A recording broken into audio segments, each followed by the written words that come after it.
Hello and welcome to Property Question Time. I'm Stephen Galpin and this is the show where you can have your property related questions answered by a team of experts. We're coming to you today from the heart of Canary Wharf in London, and helping me answer your questions is first of all Phil Crawford, investor and right to manage and leasehold expert. Welcome to you, Phil. Good morning, thank you. And joining Phil is John Howard, property developer, investor, author, and jolly good chap all round. It's very nice of you to say so. You don't always say that, Mike. So thank you very much. Well, it's bright and early in the morning. It is. We'll keep the mood light. Okay, so we'll get on with the questions. And Phil, you're going first. Can the experts please identify the key points of the new Leasehold Reform Act affecting the smaller landlord? And Phil, we've only got 5 minutes. Keep it short. Well, I think the Leasehold Reform Act was meant to assist leaseholders in dealing with issues of service charge and ground rent and lease extensions. But the Leasehold Reform Act didn't really address the situation of service charge abuse. Whilst managing agents may be set up as limited companies, they're not regulated. That's a huge problem. So it means that they're not accountable, and they can choose a service charge level at what they see as fit. That makes it very difficult for flat owners who are in some ways constricted by the choices of the managing agent. The right to manage opportunity gives flat owners, if you have a 50% majority, to take over the management so that flat owners can take control, which is a good thing as long as you've got the required number. Is it a good thing? Because I see today that the laws and legislation surrounding leasehold and service charge in particular is so complex and could be quite sort of litigious if you're not very careful. And also, if you don't perform properly, it can have very serious legal consequences for the person who's not conforming.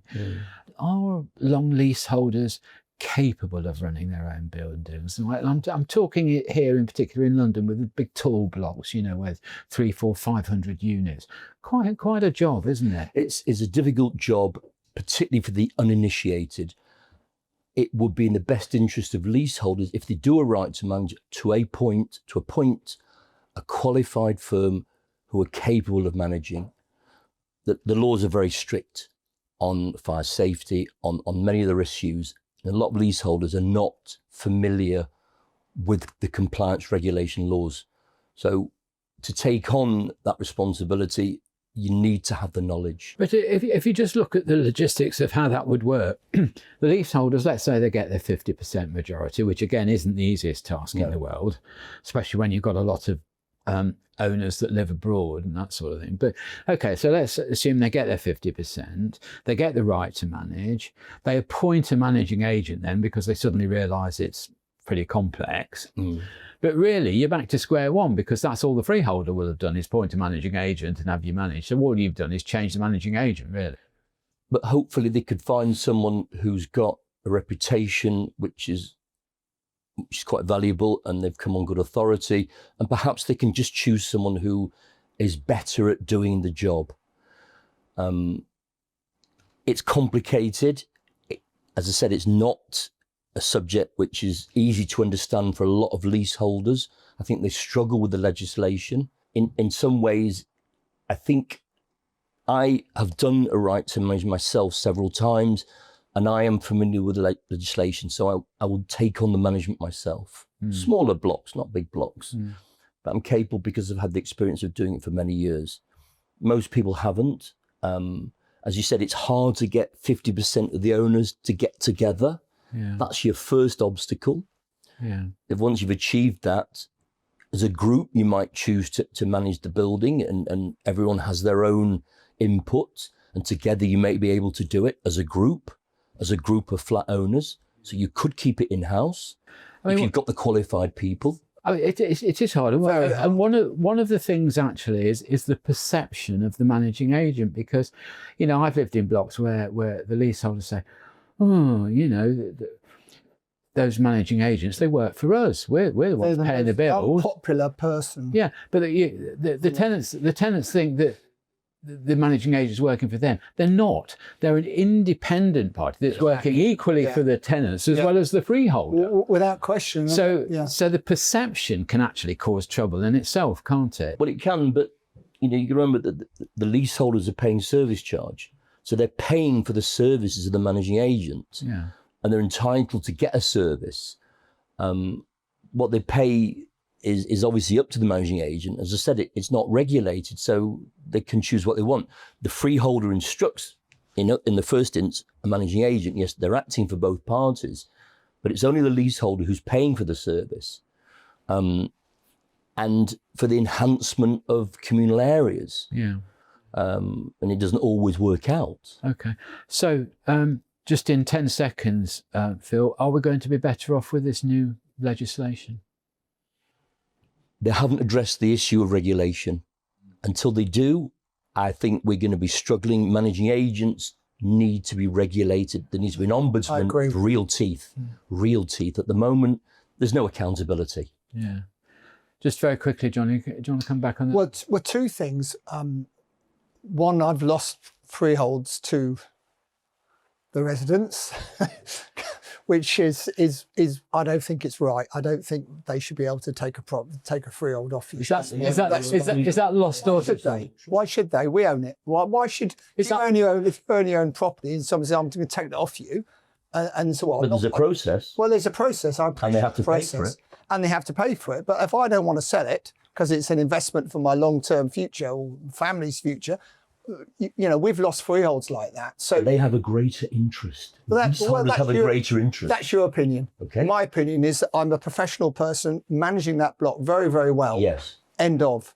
The second thing, very quickly, is when is the calculation going to be made for the lease extensions? Because Michael Gove never put that in the law, did he? No. But do we know when that's coming out? Because we're still waiting for Labour to decide, whether it's going to go down the calculation or go up, or what's going to happen to it. I don't know the answer to that. I don't know if there is a date yet. No, set. I think you're right, Phil. I don't think there is a date. And also, the government did announce a couple of weeks ago that they'd found all sorts of flaws in the drafting of the legislation. So it was rushed through by Michael Gove on the last day of Parliament. Yeah. Yeah. Okay, well, there we are. Let's move on. John. Yes. Do the experts believe, this is a good one for you, the government is on track for its target of 1.5 million homes, or will the target be abandoned? And if so, what will be the consequences for the market? Right. Well, first of all, they've got absolutely no chance. You've got more chance playing for England in the World Cup in a year's time, Stephen, than they have of reaching their target. I wouldn't want to wait a year. No, you want to be in the team now. Yeah. So on 250 grand a week, we'd all like that, wouldn't we? So they've got absolutely no chance. Last year they built, I think, 190,000 houses. This year, I think it's 210,000. So already they've got to build nearly 500,000 to 400,000 houses a year to catch up. It's just, it's a load of nonsense. It's never going to happen. And more recently, they've been calling it an aim rather than it's now an aim. Well, they might do it potentially in the very last year of this Parliament. This government, they might do it and say, well, look, we've achieved it. That's what they're going to try and do, I think. I don't think they've got a chance doing that. Very interestingly, the top 10 house builders, at the moment, they're selling 0.55% of a house a week. That's all they're selling. So 2 a month, basically, 2.5 a month.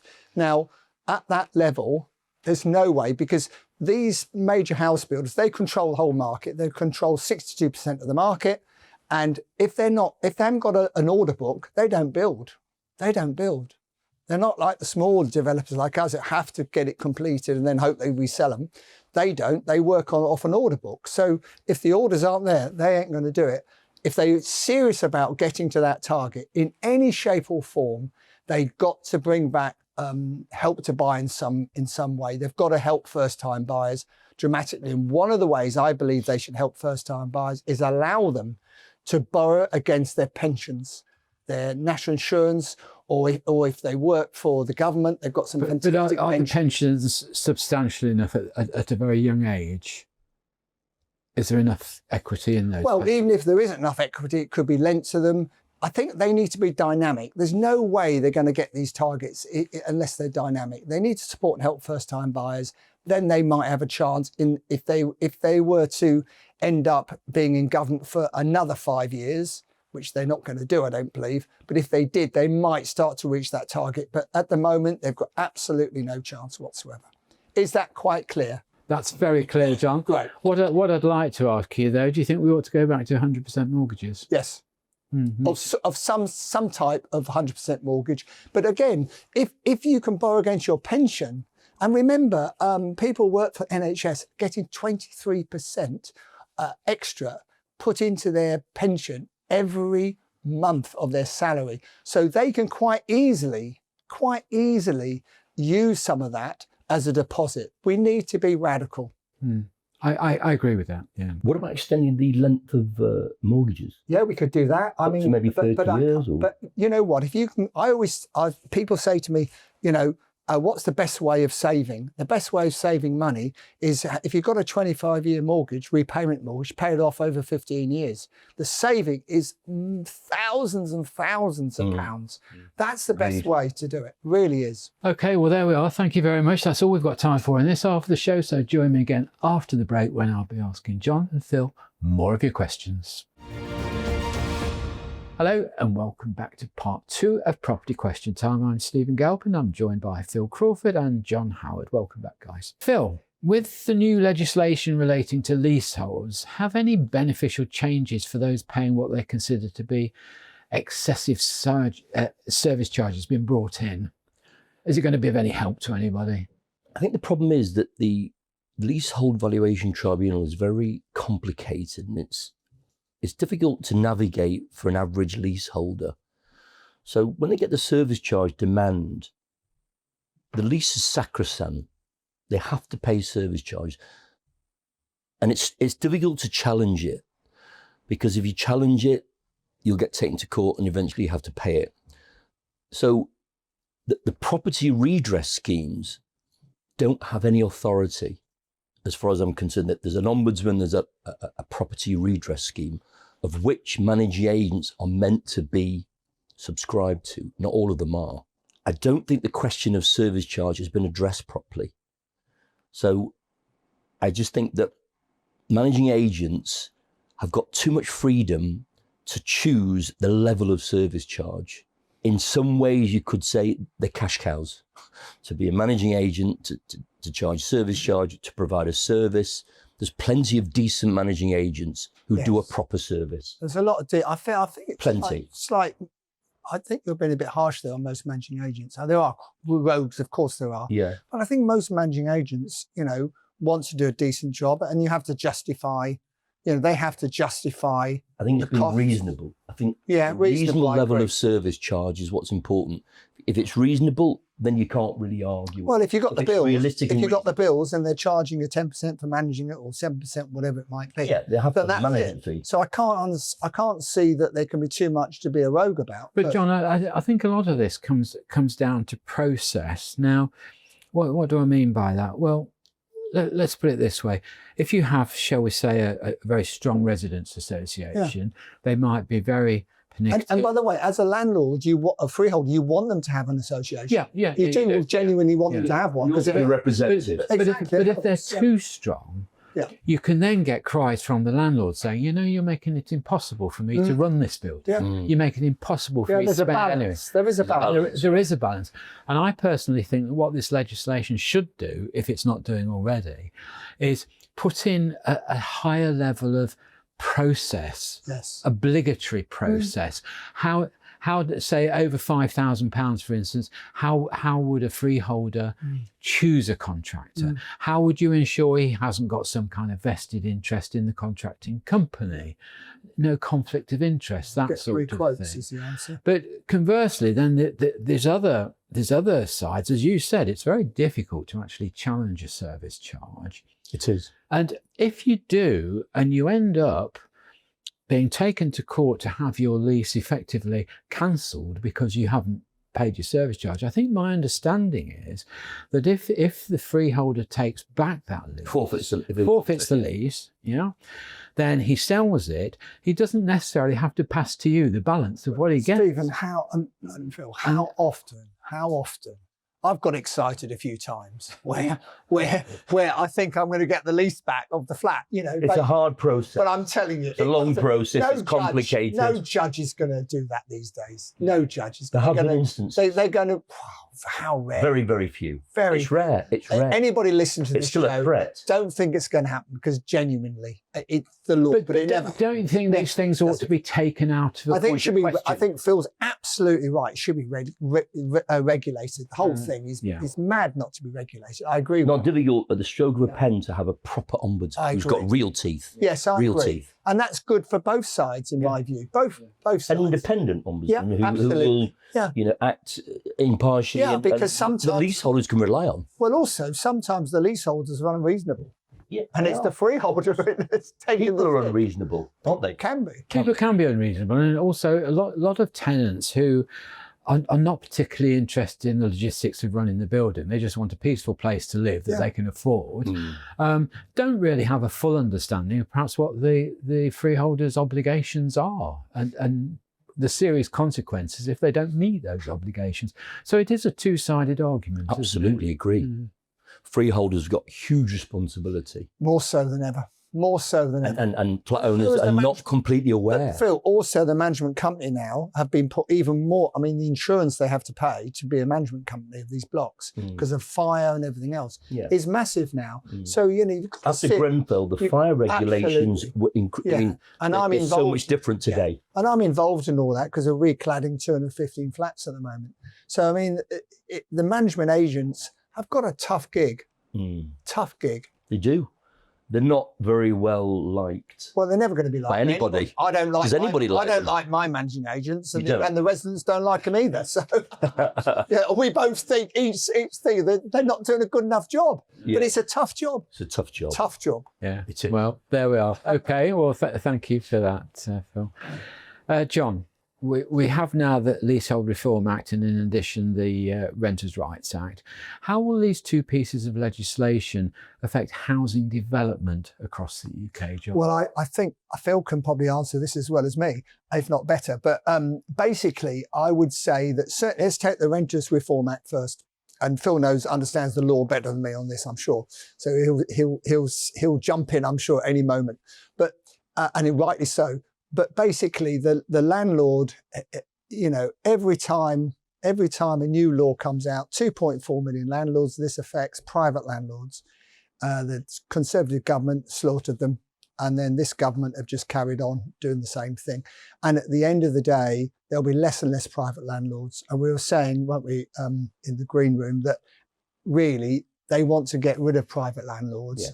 The Conservatives did, and this lot do, and replace them with these big pension funds that can build these brand new properties, and they borrow the money. They look at it over 50 years. Now we all have to look at most our deals we do over 10 years if we're investors, really, don't we? They can look at it over 50 years and probably happy with a 3-4% return to start with. And that's very, very different. And you can understand why government wants to do that. I don't believe there's that many rogue private landlords left anymore. There are some, of course, but I don't think there's that many. And this will really affect that market. And if you're looking to come into that market now, is it a good time to come into that market to be a private landlord when everyone is leaving? Normally, when everyone's doing something different, it's quite a good time to get in. So that's an interesting one. On the development side and the Leasehold Reform Act, these big tower blocks, they've got major problems, not just with the service charges and the resales are the problem with these blocks now, and also because of what happened at Grenfell, the cladding. These big tower blocks are having a hard time of it. Prices in these blocks has gone down substantially on many of them, not just in London, but other places as well, because of the cost of repairing them and just renovating them if they're 15, 20 years old. So I think that's a big, big problem That's a big problem going forward. And flats are always less popular than houses, ultimately. John, let me just ask you. So, in one way, the government would think they've just heard music with you saying prices have come down because that would make things more affordable for people. But are they mortgageable though? But the next question is: does that then do those price drops discourage developers building more? Yes, totally. They do. Yeah, so absolutely. It's a bit of a problem, isn't it? Yeah, and also, of course, if you've got a service charge that is very high, the affordability is a problem for a lot of first-time buyers with these blocks, because that will be taken into account when they're working out their mortgage. So the whole thing is none of it's good news. None of it is good news in my view, and it will take time for these blocks. There's 5,000 more blocks for the cladding to be sorted out on.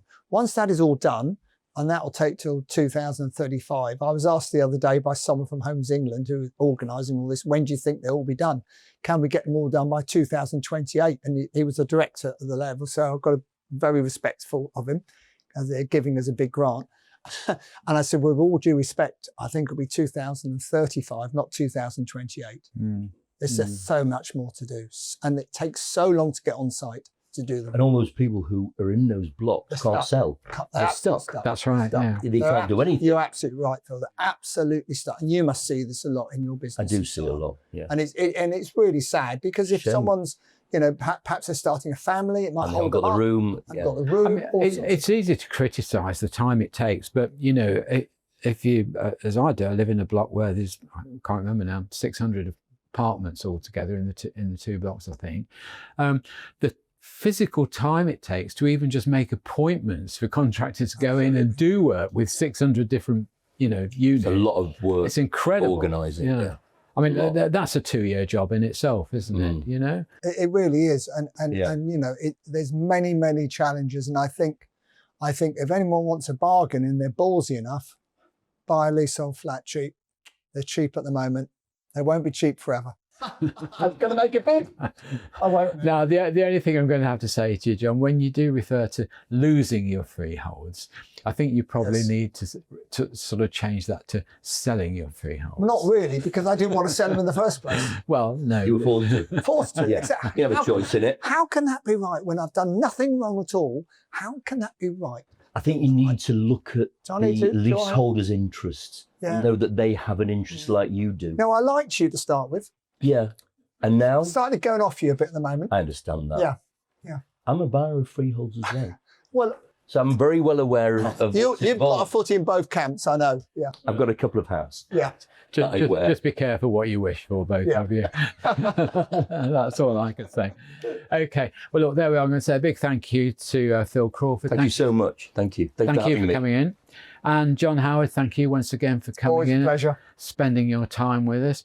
I'm Stephen Galpin. Don't forget to join us again on London TV, channel 117 on Sky, every Wednesday at 7 p.m. See you next time.